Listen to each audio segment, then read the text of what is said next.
Hello friends, आज आपण कटोरीच्या ब्लाउजाबद्दल माहिती घेणार आहोत, त्याची ड्राफ्टिंग करणार आहोत। कटोरीच्या ब्लाउजासाठी आपल्याला माप आहे पूर्ण उंची आपली आहे 12.5 इंच। छातीचे माप आहे 36 इंचाचे घेऊया आपण। त्यासाठी मोंढा 6.5 इंच।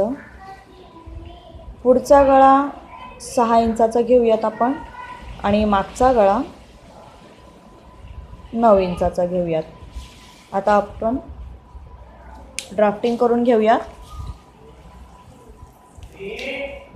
बंद बाजूकडून आपण माप टाकायला सुरुवात करूया। सर्वात आधी आपण उंची टाकत असतो। आपली रेडी उंची आहे 12.5 इंच, तर आपण 12.5 इंचामध्ये आपण 1.5 प्लस करणार आहोत।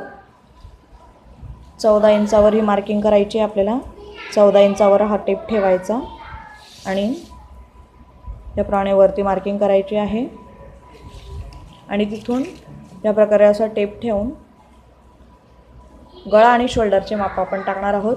2.5 इंचावर आपला गळा असतो आणि त्यापुढे 5.5 इंचावर शोल्डर ही रेषा आखून घ्यायची आहे। पुढचा गळा आपला 6 इंचाचा आहे। 6 इंचाचा आपण आधी बॉक्स रेडी करणार आहोत। इथून 6 इंचावर मार्किंग करून इथूनही आपण 2.5 इंच चेक करणार आहोत। बॉक्स आखून घेतल्यामुळे आपले आकार परफेक्ट येतात। इथे 1/2 इंचावर या प्रकारे क्रॉस मार्किंग करून गोलाकार आकार द्यायचा आहे आपल्याला,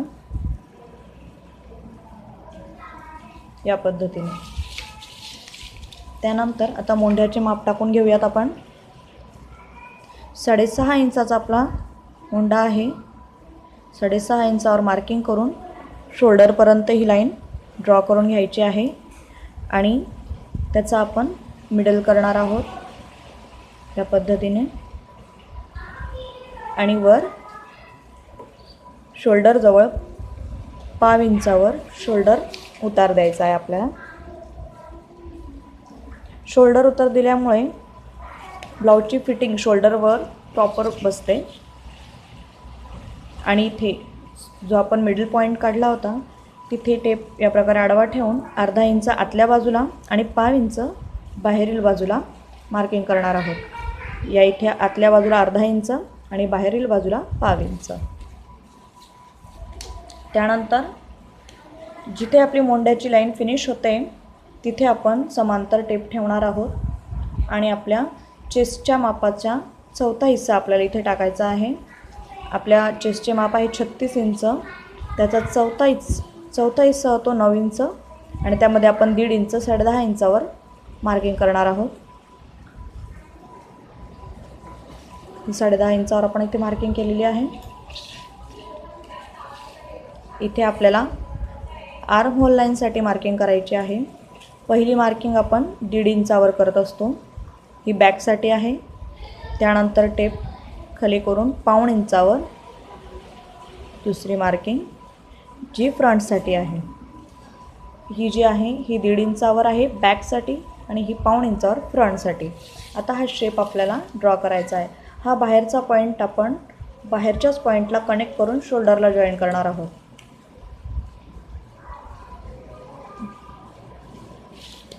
हा कर्व आपला जितका प्रॉपर असेल तितकीच स्लीव प्रॉपर बसेल। या बाजूला आपली स्लीव लागणार आहे, त्यामुळे कर्व देताना तुम्ही पेन्सिलचा वापरही करू शकतात किंवा या पद्धतीनेही देऊ शकतात। हे शोल्डरला इथे अटॅच करायचे आहे।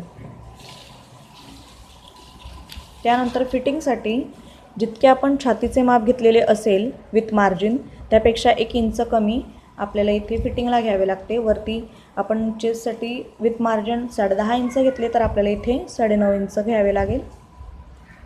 9.5 इंच आणि तिरकस ही लाईन छातीपासून फिटिंगपर्यंत ड्रॉ करून घ्यायची आहे आपल्याला।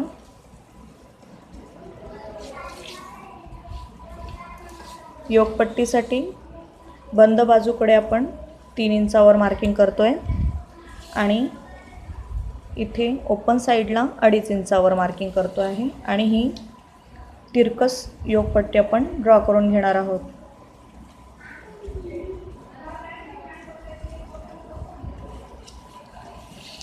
हा बेसिक पॅटर्न तयार होतो. हा बेसिक पॅटर्न प्रत्येक प्रकारच्या ब्लाऊजमध्ये यूज केला जातो. मग ते प्रिन्सेस कट ब्लाऊज असो, टू पीस कटोरी असो किंवा इतर डिझायनर पॅटर्न्स असो. त्यामुळे आता हे बेसिक पॅटर्न तुम्ही लक्षात ठेवा. आपल्या या पुढच्या कटिंग्समध्ये, पुढच्या पॅटर्न्समध्ये आपण इथून पुढे सुरुवात करणार आहोत. फक्त यामध्ये चेंजेस करून पुढचे पॅटर्न्स कट होतात. आता कटोरीसाठी नेकलाईनकडे आपण 1 इंच वर खूण करणार आहोत, वरच्या लाईनला. त्यानंतर ह्या आतल्या साईडला जो आतला 1.5 इंचाचा मोंढ्याचा आकार आहे, तिथून क्रॉसमध्ये 2.5 इंचावर दुसरा पॉईंट मार्क करणार आहोत. हा पॉईंट नंबर 1. गळ्याकडे इथे पॉईंट नंबर 2 आणि इथे योगपट्टीकडे आपण 5.5 इंचावर पॉईंट नंबर 3. हे 3 पॉईंट आपल्याला मिळाले आहेत. आपल्याला इथे कटोरीचा आकार द्यायचा आहे. हे तिन्ही पॉईंट कनेक्ट करून कटोरीचा आकार तयार होतो. ही प्रॉपर कटोरी नाही आहे, ही फक्त मूळ कटोरी आहे ज्यावरून आपल्याला कटोरी एक्सपांड करायची आहे. या प्रकारे हे ब्लाऊज रेडी होतं. आता आपण याची कटिंग करून घेऊयात. फ्रंट आणि बॅक साईड आपण एकाच पॅटर्नमध्ये कट करत आहोत. इथून कट करायचे आहे.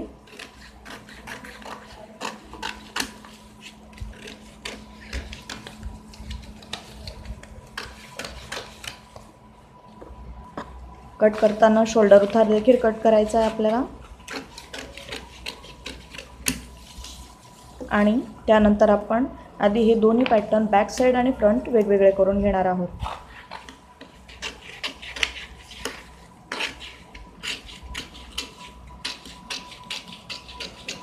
या प्रकारे आता आपण फ्रंट साईडची कटिंग करणार आहोत. गळा कट करणार आहोत. इथला हा आतील भाग जो मोंड्याचा आहे हा कट करणार आहोत. योगपट्टी वेगळी कट करणार आहोत आणि हे कटोरीचा शेपही वेगळा करून घेणार आहोत. आता ही फ्रंट साईडची कटिंग आपली रेडी आहे. हे तिन्ही पार्ट आपण वेगळे केलेत. इथून आपण नेक कट केलेला आहे. हा आतल्या मोंड्याचा शेप कट केला आहे. योक वेगळा करून घेतला आहे आणि ही कटोरी वेगळी करून घेतलेली आहे. आता बॅक साईडमध्ये आपल्याला हाईटमध्ये 1/2 इंच खालच्या बाजूने मायनस करायचे आहे. 1/2 इंचावर आपण आधी खूण करून घेऊयात आणि लाईन ड्रॉ करून घेऊयात. इव्हनली कट होईल आणि 1/2 इंच इथून मायनस करायचा आहे आपल्याला, कारण आपण फ्रंट आणि बॅक एकाच पॅटर्नमध्ये काढत आहोत म्हणून. त्यानंतर इथे आपल्याला बॅक साईडचा नेक ड्रॉ करायचा आहे. पुढच्याप्रमाणेच 2.5 वर मार्किंग करून आपला मागचा गळ्याची जी उंची आहे ती 9 इंचाची आहे. आपण 9 इंचावर मार्किंग करून घेणार आहोत आणि बॉक्स तयार करणार आहोत.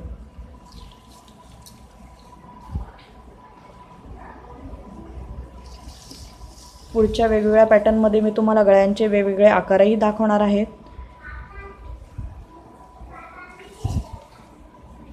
अगदी सोप्या पद्धतीने आपण ही मेथड करत असो.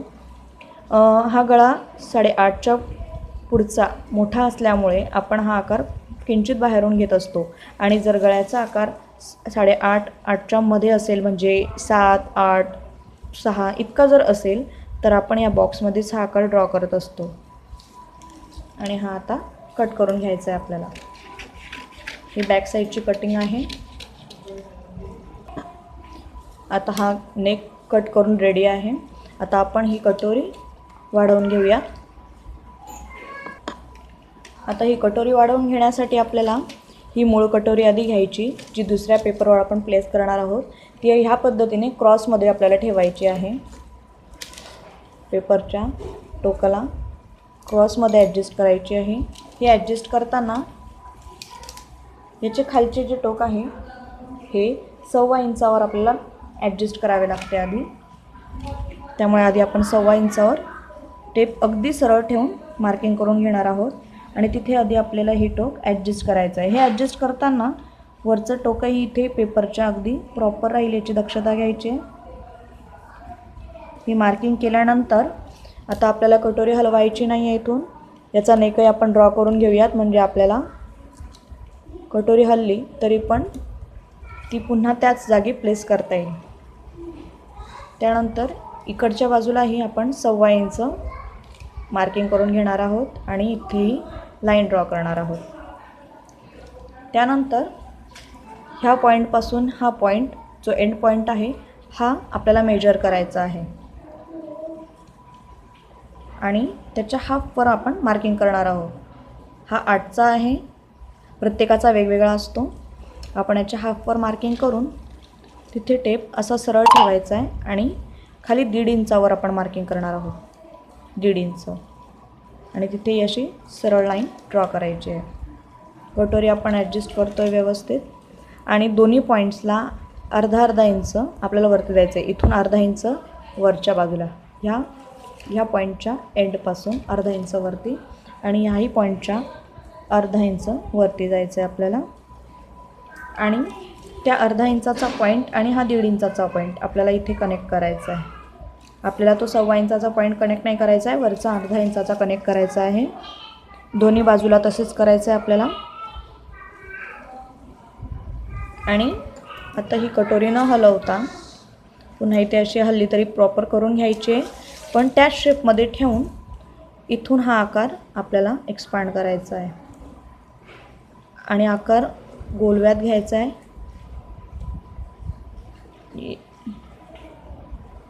या प्रकारे तो या अर्धा इंचाच्या पॉईंटलाच आपल्याला मॅच करायचा आहे. ही कटोरी अशी दिसेल. आता ही आपण कट करून घेऊया. या पद्धतीने आता ही कटोरी कट झाली आपली, ती अशी दिसते. त्यानंतर हा जो पॉईंट आपण 1.5 इंचाचा मार्क केलेला होता तिथून ही कटोरी इथे फोल्ड करायची, हे दोन्ही टोकं, आणि हे जुळवून बघायचे. हे दोन्ही टोकं एकमेकाला या पद्धतीने अगदी प्रॉपरली इव्हनली जुळले पाहिजे ह्या पॉईंटपासून. जर ते या प्रकारे एक्स्ट्रा असतील, तुम्हाला लक्षात येत असेल, ह्या प्रकारे त्यांच्यात जर अंतर होत असेल आणि हा पॉईंट इथे असा येत असेल तर ही कटोरी तुमची मापात आलेली नाही आहे. त्यामुळे ती तुम्हाला पुन्हा मूळ कटोरीवरून त्याच मापामध्ये काढावी लागेल. बऱ्याचदा मेजरमेंट काही चुकल्यामुळे ती कटोरी प्रॉपर येत नाही. त्यामुळे तुम्ही पुन्हा प्रयत्न करून ही कटोरी ह्याच प्रकारे करायची आहे. कटोरीचा हा आकार अगदी इव्हन आला पाहिजे.